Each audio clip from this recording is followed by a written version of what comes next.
Swayam Prabha. Digital India. Educated India.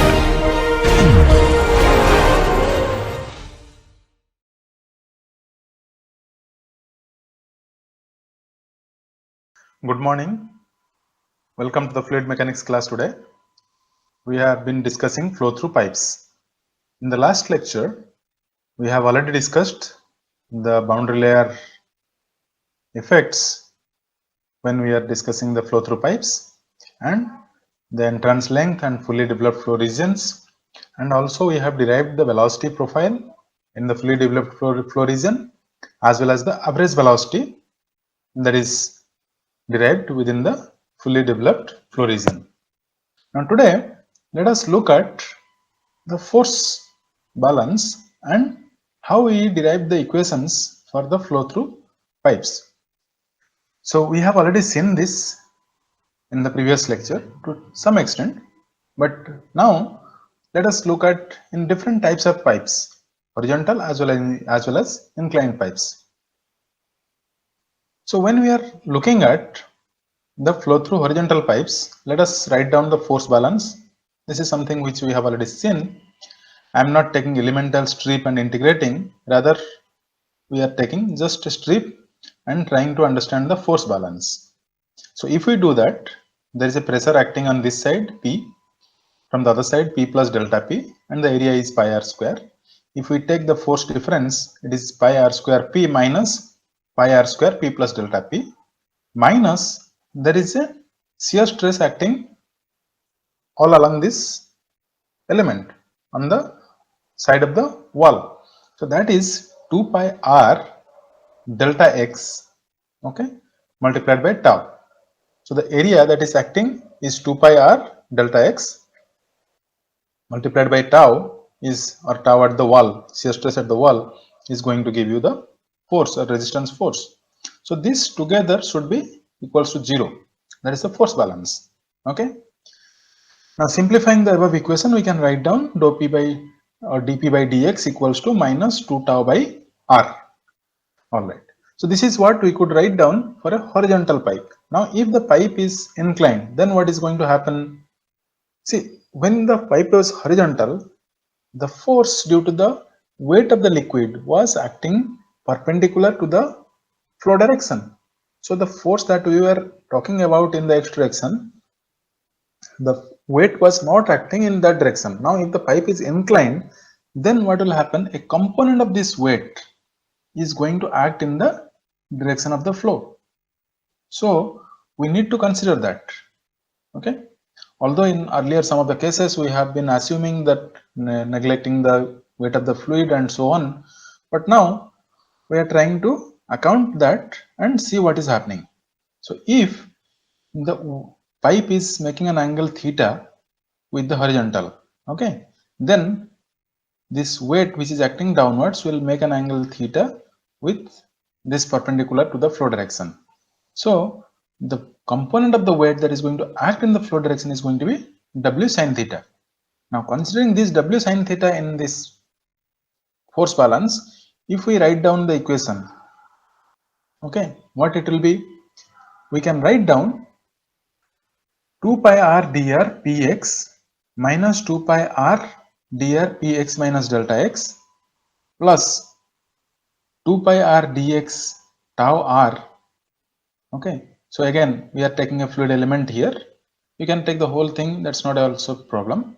Okay, minus again 2 pi r dx tau r plus dr minus rho g, that is the weight. So here the weight has been added, that is the gamma multiplied by 2 pi r dr dx sin theta. So if we take elemental strip, this is the weight of the elemental fluid, okay, that's acting in the direction of the flow. Now if we solve this or simplify this, in theta, or the theta is the angle between the horizontal and the flow direction, okay, and on simplification of this above expression, the differential equation we can write down as this one, dp by dx plus gamma sin theta or rho g sin theta is equals to mu by r d by dr r du by dr. It's the same equation what we have derived earlier, but here another term which has come in, that's the gamma sine theta. Okay, so now by integrating this equation we can get the u or velocity profile. U is equals to minus r square divided by 4 mu dp by dx gamma sine theta multiplied by 1 minus r square by r square, capital R square, right? So the same way what we have discussed in the last lecture, we could derive the velocity expression or velocity profile, and from that we can also derive the average velocity. So I am not deriving that, which we have already seen how to derive and how to get that average velocity. So the average velocity that we can also derive and get is delta p minus gamma L sine theta d square divided by 32 mu L. Okay, so this expression says that you have the weight of the fluid that is considered. Now this theta, if this becomes 0, that means the pipe is parallel to the horizontal ground surface. Then what happens? Your component of this weight is becoming 0. So automatically your expression becomes delta p d square by 32 mu L. Okay, so if we take this generic expression and apply, whether it is a horizontal pipe or inclined pipe, we will get the right answer. Okay, so the results of horizontal pipe can be used for inclined pipes by replacing delta p with delta p minus rho g L sin theta. Okay, if you have obtained some expression, so you just replace this particular term, then you will get the correct answer for inclined pipes. Okay, so for a uphill flow, when or the flow, when we say uphill, that means flow is taking place from the lower datum head or datum to higher datum. So it is moving like this. If we say downhill flow, then the flow is moving in the opposite direction, not to that. So when we measure the angle theta, we always measure with respect to the horizontal and the direction of flow. If the direction of flow is in the other way, then the theta is going to become negative. Okay, so for uphill flow, theta is going to be positive and sin theta is going to be also positive.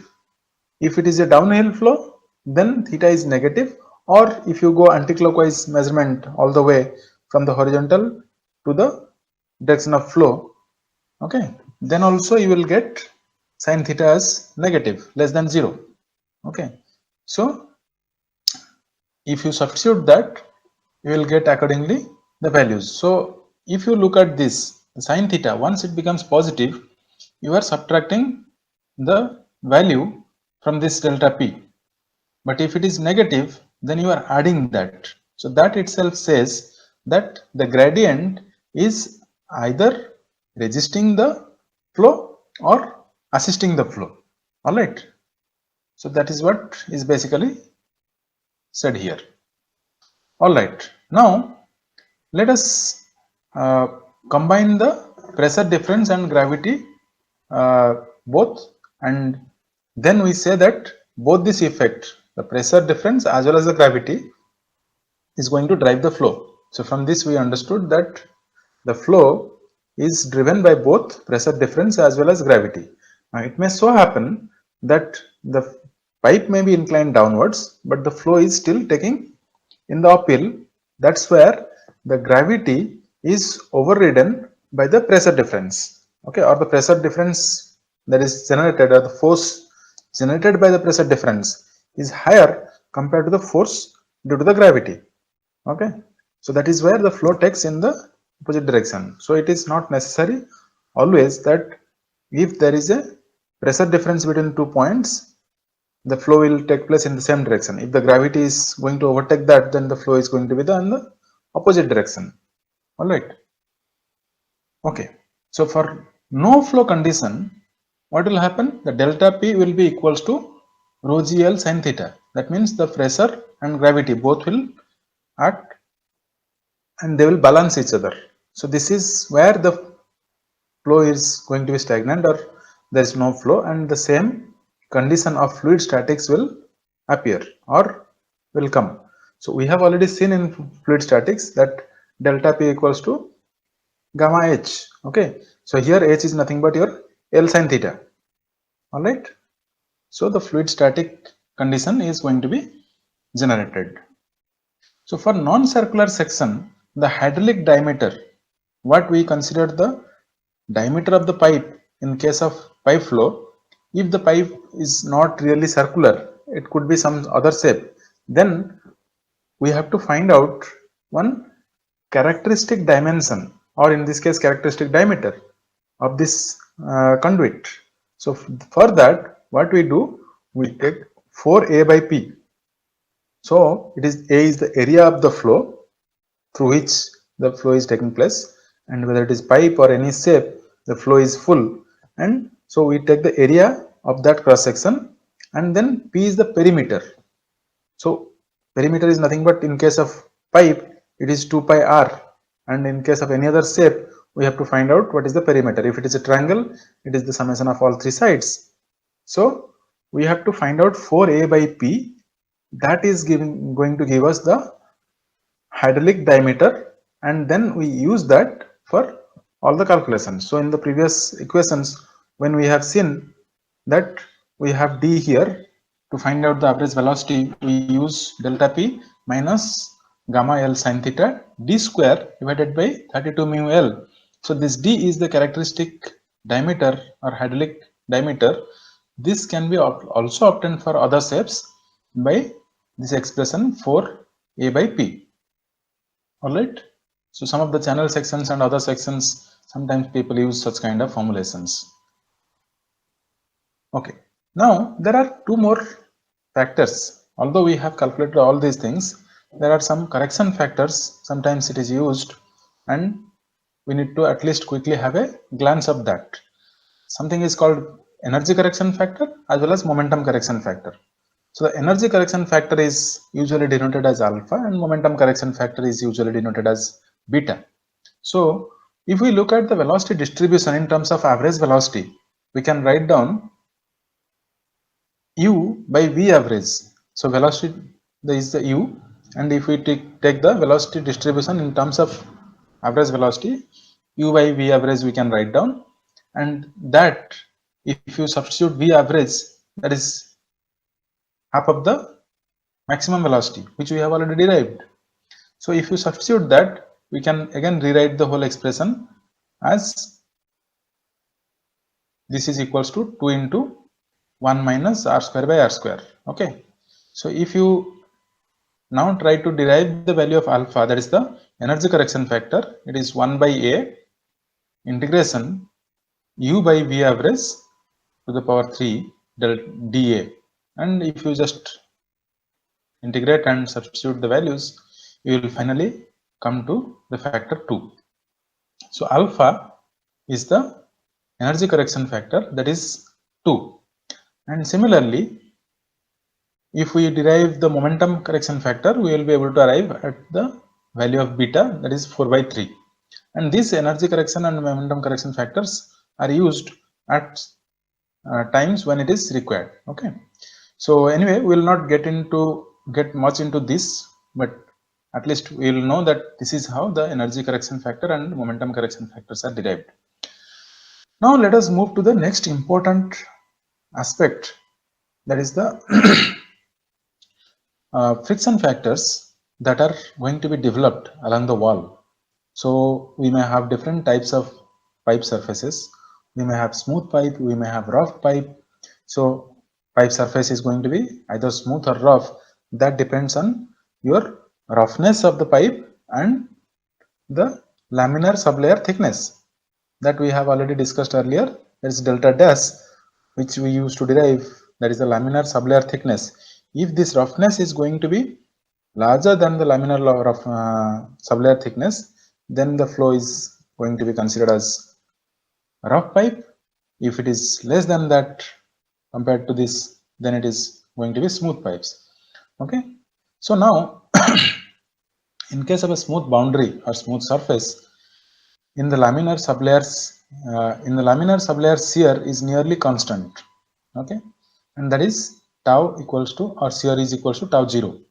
That's the velocity varies linearly with y. So within that laminar sublayer region, we have also discussed that your velocity is going to vary linearly, although it is a gradient, but within this small zone, short distance, there is a variation. We consider that it as linear variation, and based on that, we could write down tau is equals to mu dou u by dou y, or we can also write down mu u by y. Okay, so from this we could write down, if we divide this whole thing by density rho on both sides, we can write down tau 0 by rho is equals to mu by rho u by y, or mu by rho can be substituted with the kinematic viscosity nu, so nu u by y. Now we have already discussed earlier, this tau 0 by rho is nothing but your u star square, or square root of tau 0 by rho is your shear velocity u star. So we can write down u star square equals to nu u by y, or we just take u star to the other side here. So u by u star equals to y by y u star by nu. So this expression which we have written down here is a very important expression which we will be discussing in the subsequent slides. So u by u star is equals to y u star by nu is basically a generic expression for law of the wall. Okay, we'll see that in details. Now matching this distribution at the edge of the laminar sublayer, we can get, or we can write down, earlier we have already written down this expression, that is u by u star equals to 2.5 ln delta dash plus c in our previous lectures. Okay, so this, if we substitute here, this is again y is equals to delta dash. So once we substitute y is equals to delta dash, we can write down delta dash u star by nu. So from this, if we also see that the experimental value for this parameter, that is the term delta star delta dash u star by nu, is going to be approximately 11.6. So this value what we have obtained from experiments, if we substitute here, then we can write down c is equals to this value, that is 11.6 minus 2.5 ln delta dash, and we can substitute the value for our expression for delta dash again by taking from here. So delta dash equals to 11.6 nu by u star. So you can write down the expression that is given here. All right, so now once we have this expression, we can now put it in the u by u star expression, and if you substitute the value of c and simplify that, you will be able to write down this expression, which is 2.5 ln y u star by nu plus 11.6 2.5 ln 11.6. Okay, so we have simplified this and we got this expression. So if you further simplify that, you can write down u by u star is equals to 5.75 log, so we have converted the ln to log y u star by nu plus 5.5. Okay, so this function what we have got for u by u star is a function of y u star by nu, and this is nothing but the law of the wall, or it is basically the law with which the shear at the wall is governed. So u by u star is going to be f, or is a function of y u star by nu, and for this we have already derived u by u star for the smooth boundary is going to be 5.75 log y u star by nu plus 5.5. So if you just substitute um, so that is the velocity at y is equals to r0.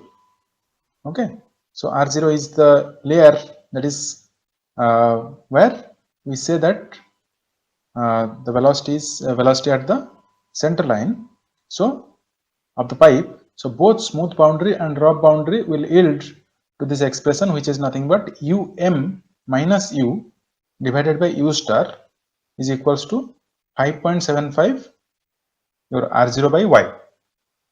Okay, so this expression is going to be valid for both smooth as well as rough boundaries. All right. Now let us look at the turbulent flow that is going to take place in the pipes. If the turbulent flow is going to take place in pipes, the relationship between the average velocity V and UM for turbulent flow in a pipe is going to be slightly different. We can derive that, and if you look at the turbulent flow, you can write down U by U star is equals to 2.5 ln y plus c, the same expression. Now here the discharge Q is given as pi r square is the area multiplied by the average velocity V, and if you take and equate that, if you have instantaneous velocity u, and you can write down integration 0 to r0 minus delta star, that is just up to the laminar sublayer thickness. Okay, within the laminar sublayer thickness, we assume that the velocity variation is gradient is high and there is not much flow going to happen, so it's okay. We can take that, and by taking it, we can write down this expression. All right, and now we already know that um minus v divided by u star equals to 3.75. okay, so from these two we can finally arrive at this expression um minus v divided by u star is equals to 3.75. by taking this, if you rewrite, you can write down um minus v is equals to 3.75 u star, and that if you substitute u star here, there is nothing but your v multiplied by square root f by 8. okay, then we can finally arrive at this expression that is equals to um by v minus 1 is equals to 3.75 square root of f by 8, or if you simplify this, take this to the other side, you can still get um divided by v is equals to 1 plus 1.325 square root f. So by taking this 8 square root of 8 and take that out, you will get this expression. So for turbulent flow through pipes, we could clearly write down that um is equals to v plus 3.75 u star. Okay, so this expression is going to be um, and you substitute here, and finally you will be able to derive the value or the friction factor. Okay, so now let us look at some of the resistance laws. So resistance laws, when we are discussing, we will discuss for smooth pipe as well as for rock pipe. So when we are talking about resistance law, let us, before that, we will just quickly have a recap. The friction factor for laminar flow is already derived, and we have derived it as 64 by Re. Okay, and this is valid only for smooth and rough bound. This is valid for smooth and rough boundaries, but for laminar flows. Similarly, based on Blassius solution, we have derived F is equals to 0.316 divided by Re to the power 1 by 4, and this is valid only for smooth pipes. Okay, and Re less than 10 to the power 5. So these are basically arrived at by various experimental investigations, and these are the limitations or conditions where this can be applied. Now, a more general law that can be also derived by adopting the boundary layer relationship, and if we see what we know, the tau 0 is equals to coefficient of friction multiplied by half rho v square, or tau 0 divided by half rho v square is equals to your coefficient of friction, and this coefficient of friction is nothing but the friction factor divided by 4 that we have already seen. Okay, so this implies that tau 0 by rho is equals to f v square by 8. Okay, or if we take this tau 0 by rho as u star square and derive the expression for u star, we can write down u star is equals to v multiplied by square root of f by 8. Okay, so this expression can be written down. Now writing this for smooth boundaries, we can write down u by u star, which we have already derived. U by u star is equals to 5.75 log y u star by nu plus 5.5. Okay, so now if you substitute the value of y as r0, then we can write down, instead of y we will put r0 is the radius, so um is the maximum velocity divided by u star is equals to 5.75 log r0 u star by nu plus 5.5. Okay, so it is, the expression will be replaced with um here is the maximum velocity that is at the center line of the pipe, and the radius is going to be r0, and u star divided by nu plus 5.5. all right, so now just substituting the values for um by u star we have already derived.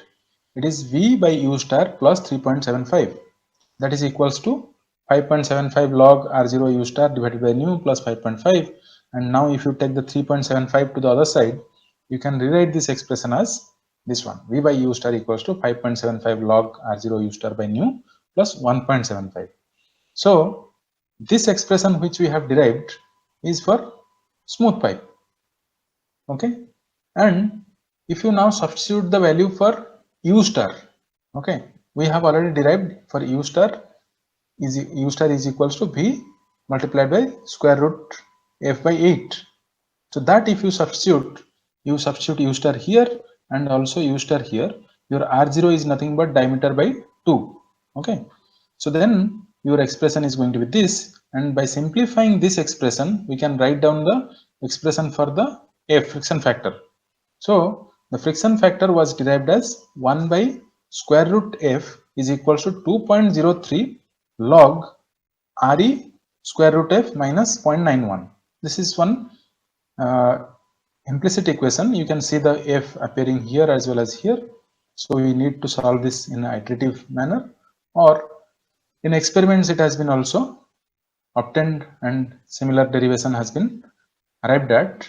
So experimental data shows that 1 by square root f is going to be 2 into log re into square root f minus 0.8. so these coefficients are slightly different based on the experiments, and theoretically we have also derived similar expression. So this expression which has been derived is called Kalman-Prandtl resistance equation for smooth pipes. Okay, so this equation which we have arrived at theoretically and this equation which is been arrived at experimentally, okay, are both are similar, and the expression that we have arrived by experiment is called as Kalman-Prandtl resistance equation for smooth pipes, and this is the equation which is mostly used as and when required. All right, similarly we can also get expression for rock pipes. We may not go through the complete derivation in the same way, but we will quickly have a look. So this is the expression u by u star equals to 5.75 log y by ks. Ks is nothing but your roughness height plus 8.5. This is the expression for rock pipes. And similar way, if we take this expression and start substituting the values for rock pipe, instead of y we will put r0 is the radius. So you will put u as um divided by u star is equals to 5.75 log r0 by ks plus 8.5. so you have put um, that is the maximum velocity, at the center line, that is r0. Okay, so you could substitute these two values and rewrite this expression. Based on this, if we again substitute um by u star, and the values of that is equals to v by u star plus 3.75, and that 3.75 taken to the other side will lead to this expression. Okay, and by simplifying and substituting the value of u star, that is v into square root f by 8, so we will be able to write down this expression, and then just simplify this and write down the expression for friction factor f. You will get this, that is the 1 by square root f is equals to 2 log r0 by ks plus 1.75, which is similar to the expression we got for smooth pipes, but here we are getting r0 by ks. We don't have that y u star by nu here. Okay, so we have this R0 by Ks plus 1.75, and this expression is called common Prandtl resistance equation for rough pipes. Okay, so one equation we got for smooth pipes, another we could derive for rough pipes. All right. Now let us look at the resistance law for transition regime. So for the transition zone, Colebrook and White suggested this relation, which is slightly lengthy, but this is the expression which is 1 by square root f minus 2 log R0 by Ks is equals to 1.74 minus 2 log multiplied by this 1 plus 18.7 R0 by Ks divided by Re, that's the Reynolds number, multiplied by square root f. So you can see this is the function which can be used for this small region, and these are the ones which are used to understand and analyze when we carry out a lot of various accurate research activities, and the values can be obtained. However, in most of the cases, there are simplified ways and assumptions that can be considered. You may consider that laminar regime, then transition and turbulent regime, or you may consider that okay, laminar regime and the transition and turbulent as the complete turbulent regime, and the effect of transition regime is not really going to be, or the error could be very small, and you assume and proceed. So there are different ways things can be done, but it's necessary we understand that. Okay. All right. Now we can also plot. From this we have seen that everywhere we have a relation between the friction factor and the Reynolds number, and that if we plot in a log-log scale, we can call that as a Stanton diagram. Okay, so we are not going into that, but we'll quickly just move to the Moody's diagram what we usually use. But before that, we need to at least understand or know certain things that are already done. So experiments were also carried out by Nikodis. Okay, and what was done? It was done on a smooth surface. Uniformly distributed sand grains were placed, and then with that the flow was driven, and the experiments were carried out, and various formulations were obtained. So for commercial pipes, we cannot expect uniform sand grain, uniform roughness heights. It could be completely non-uniform, and the shape of transition curve differs from that which was developed by Nikodis. Okay, so for commercial pipes, based on various number of experiments and studies, finally the Moody's diagram was developed. Okay, so a comprehensive plot for commercial pipes was given by Moody's diagram, and this diagram, which you have already used possibly, you can see we have Reynolds number in the x-axis here at the bottom, and on the y-axis on the left side you have the friction factor F, which is nothing but FL V square by 2GD. From that, if you again rewrite, it's nothing but HF divided by L U square or V square divided by D by 2G. So the same Darcy-Weisbach expression is given here in terms of F. Okay, so we have the friction factor F on the left side y-axis. On the right side, you have the relative roughness. Sometimes we call roughness height as Ks. So here it is denoted as epsilon, but both are same. So this roughness height divided by the diameter of the pipe or the characteristic diameter is going to give you the relative roughness. Okay, so this plot is shown here, and in this plot the roughness is designed by a single parameter. Okay, the equivalent sand grain roughness height. Now you have the zone that is laminar critical zone up to this. Okay, so beyond that the flow is transitional, and at this line which is drawn here, the flow is going to be completely turbulent. So this region is transitional region, and this region is turbulent region. And if you see, the Reynolds number is going to vary. If we have the Reynolds number, and if we know the relative roughness height epsilon by D, I can just go ahead and find out what is the friction factor. So I will take the corresponding curve for different relative roughness height. and the corresponding Reynolds number. So wherever they intersect, I'll just draw the line horizontally in this direction and find out what is the friction factor. Okay, so this is what is the Moody's diagram. Now in Moody's diagram, you can see that epsilon or Ks for clean commercial pipes, okay, for different materials that are shown here.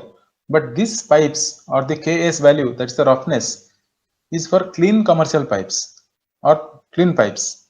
So this is not going to remain true as the time goes. Over the years, there could be corrosion or some accumulation of materials or anything. There could be difference in the roughness that you might have seen initially. So we need to also take that into account when we try to calculate what is the friction factor. So for that, Ks increases with time, and the relation that is given as Ks equals to Ks0 plus alpha T. What is Ks0? That is the initial roughness height.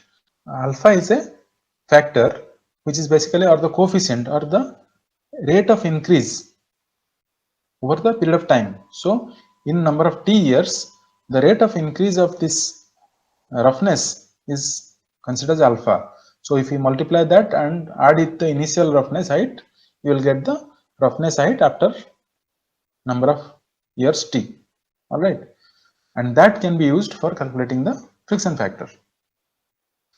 So in case of developing length, which we have already discussed, for laminar flows or for laminar flow through pipes, it is taken as x by d is equals to 0.07 Vd by nu for simplified calculations. And for turbulent flows, sometimes it is also considered up to 50. X by d is equals to approximately 50. Okay, so these are various parameters or various values that are considered while analyzing the pipe flow problem. Okay, now let us look at the head loss that is going to take place for turbulent flows.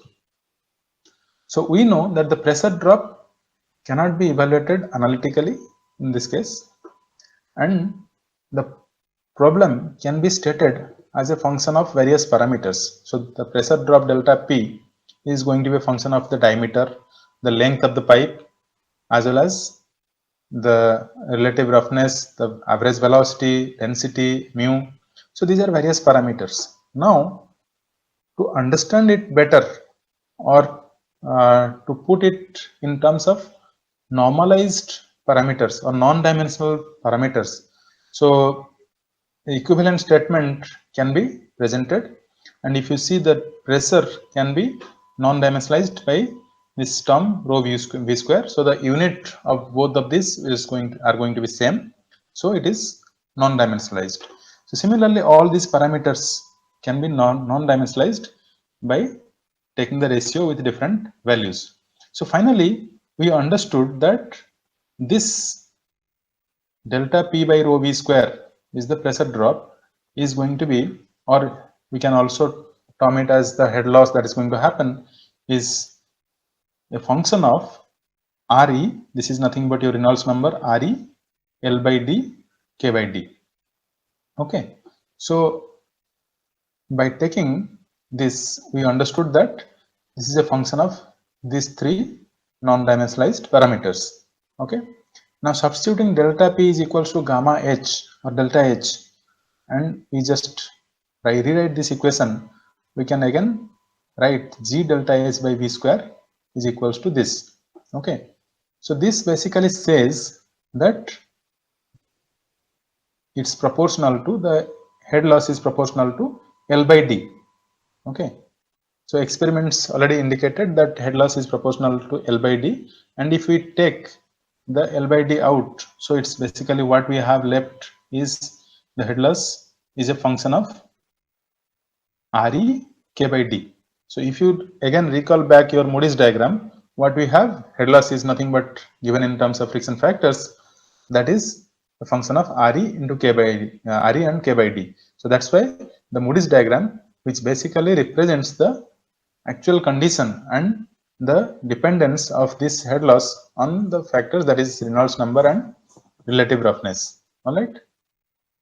Okay, so having understood this, we can finally say that this G delta H by V square is equals to L by D multiplied by function of RE into K by D. Okay. All right. So replacing this, we can write down that function phi 2, okay, by friction factor F. We can introduce the friction factor of 1 by 2 with V square. So finally, we take the delta H on one side is equals to FL V square by 2GD. Okay. So this is the expression we could write down, and this equation is nothing but your Darcy-Weisbach equation. All right. So the Darcy-Weisbach equation was again Darcy developed sometime way back in 1800 century, and this equation has been used widely, and you have also seen that in the Moody's diagram. Okay. So F is known as Darcy's friction factor. The F that we have here is known as Darcy's friction factor. And the friction factor is going to be a function of Reynolds number and relative roughness height. Okay. All right. So now, having understood this pipe flow concepts, now let us look at typical problems that we may usually solve in pipe flow problem. Okay. So this basic understanding or the theories are necessary to appreciate the equations and the formulations that we may use during our pipe flow problem solutions. But it is necessary also to understand how these problems are solved. Okay, so usually there are typical problems. We'll see that. So typically you have certain values given, and you have to find out the unknown in a problem. So we have to understand that we have to satisfy certain criteria. For any pipe flow problem, we have to satisfy the continuity equation, we have to satisfy the Darcy equation. Okay, we have to also satisfy Darcy equation, means Darcy equation for friction factor F is equals to head loss HL is equals to FLV square by 2GD. Okay, we also have to satisfy the resistance laws. Okay, that is again represented in terms of Moody's diagram. Although we have discussed the resistance laws, how it is derived and how it is different from a smooth boundary to rough boundary and so on, but everything together has been presented in terms of Moody's diagram. So we use Moody's diagram, and that is nothing but use of resistance laws. So mainly the problems can be of three types, and each type one unknown will be evaluated either explicitly or implicitly. We'll see that. Okay, so for the type 1 kind of problem, you have some parameters given, you find the head loss. Type 2, you find Q, there is a discharge based on the parameters given, and type 3, you find out the diameter of the pipe with the parameters given. So there could be different scenarios where you know the discharge, where you know the length, what is going to be, or diameter pipe that will be used, and the flow that is going to take place. All these you know, but what you need to find out is the head loss that's going to happen between two sections, or from the start to end of the pipe. Or you may find out what is the discharge which is going to take place within the pipe, depending on various other parameters which are already given. So we'll see how you obtain this. So just to let us look at the type 1 kind of problem, where your known quantities are discharge, length of the pipe, diameter of the pipe, your kinematic viscosity, or both dynamic viscosity and density, and K is the roughness height. Okay, that is the roughness of the pipe. So here we need to find out the head loss. So what do we do? It's very simple. The first thing that we know, when we want to find out head loss, HL equals to FL V square by 2GD. So we need to find out the V. Okay, and we will obviously require the F, and for F we need to find out the RE. So first we need to find out these two values. So I can find out velocity V, Q by area, pi by 4 d square. Then Reynolds number is Vd by nu. all these parameters are known and we can calculate these two. Once we have these two, then I can find out the relative roughness that's also required in my Moody's diagram. So K by D is going to give you relative roughness. Once you have these three values, now you can go ahead. See, first you got V, average velocity. Using the average velocity, you got the Reynolds number, and now you found out the relative roughness. Now using the Moody's diagram, you can find out the curve that is corresponding to K by D, relative roughness, and to that curve you join from your Reynolds number RE. Okay, and that location will give you the friction factor F on the x-axis, y-axis on the left side. So use your Moody's diagram to read the value of friction factor F. Okay, once you get this value of F, if necessary, you can also do interpolation. Okay, if let us say you are getting somewhere in between your K by D, you are not getting exactly on the line which is given, it is somewhere in between. So you can take the two lines on both sides, get two values of friction factor and interpolate that depending on this. Okay, that's also possible. So from Darcy-Weisbach formula for head loss, HL equals to FL V square by 2GD. Okay, once we get F, we can find out the head loss. All right, so this is the type 1 problem. Now for type 2 problem, if we look at, we can have known quantities, that is head loss is given, length is given, diameter of the pipe is given, your kinematic viscosity and roughness is given. You need to find out what is the possible discharge that is going to take place. So since K by D is already available, okay, is known, you can first of all assume some friction factor, because you don't know the velocity here, you don't know the discharge, so you cannot find out the Reynolds number. Okay, so if you cannot find out the Reynolds number, you don't have a reference point. So what you do, you have the curve that is for K by D. So in that curve, it will give you the kind of friction factor that can possibly occur. So you assume a friction factor F, okay, on the respective curve. You could go for some mean value of that range and start with. Okay, and once you get the value of F, okay, so then what you do, you calculate your velocity V. You have FL V square by 2GD, you just substitute the values in that, so you will be able to calculate velocity V. Please remember, the value of velocity V you have got is based on the assumed friction factor. It is not the correct friction factor, it is assumed friction factor. Now this velocity can be used to find out the Reynolds number, and once you find out the Reynolds number, you have now K by D as well as the Reynolds number based on the assumed friction factor. So now you use these two values and again find out the friction factor F. Okay, so now you see if both these are going to be correct, the friction factor that you got based on this RE now, if it is going to be the same value what you have assumed, then your assumption is correct. If the assumed value is not correct, you are getting a different value of F, then take this value of F and repeat the calculation. Okay, so it will continue till you get a closer match of F. Okay, and finally the required value of discharge Q is going to be based on the velocity that you get with the correct value of F. The moment you get the value of F which is close to 2 consecutive steps, okay, then you use that F and find out the velocity. That velocity should be used to find out the discharge. Okay, so this is the iterative process. All right.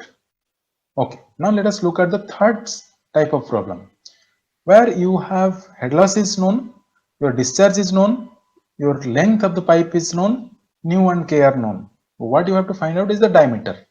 Okay, so what you do here, you first use the Darcy relationship and Reynolds number, and if you look at Darcy relationship, we can write down d to the power 5 equals to 8l q square divided by hl g pi square. So this is basically the same equation, just you rewrite and you will get this expression. Now this whole thing that has been written here, I can just take it as a constant because they are not going to change. So I will take it as C1F. Okay. Now I will find out the Reynolds number again, that is 4Q divided by pi nu d. Again, the same expression, you just reformulate it.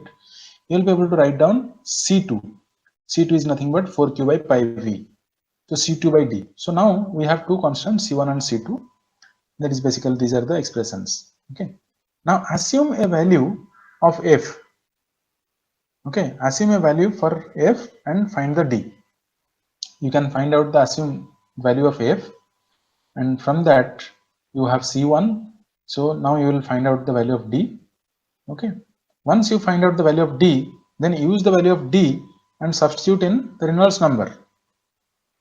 Okay. Find K by D and RE from equation 2. You will get RE and K by D, and once you have D, you can find out K by D. So with that, what you do, you go and find out a value of F from Moody's diagram. So all this we are doing, first we assumed F. Okay, once you assumed F, based on that you find out the value of D and again RE. So with this you go back again, find out a new F. Again similarly like the problem 2, type 2, it is the same iterative process. Okay, and what you do, once you get this, carry out this iteration till F converges to the required accuracy. That means at least two first figures, significant figures. Let us say you are getting some value of 1.25 or 1.2596 or something. So the first two digits should actually converge, or up to 2 decimals the value should converge in 2 consecutive steps. Then only you consider that F as the acceptable F, or it has converged. Once you have that, based on the final value of F, you calculate your D. Okay, and that you will be able to calculate from your equation 1 that we have derived, and select. See, you may get some D, but that D or that diameter maybe, let us say 5.79, but in the market you don't get 5.79 meter diameter pipes.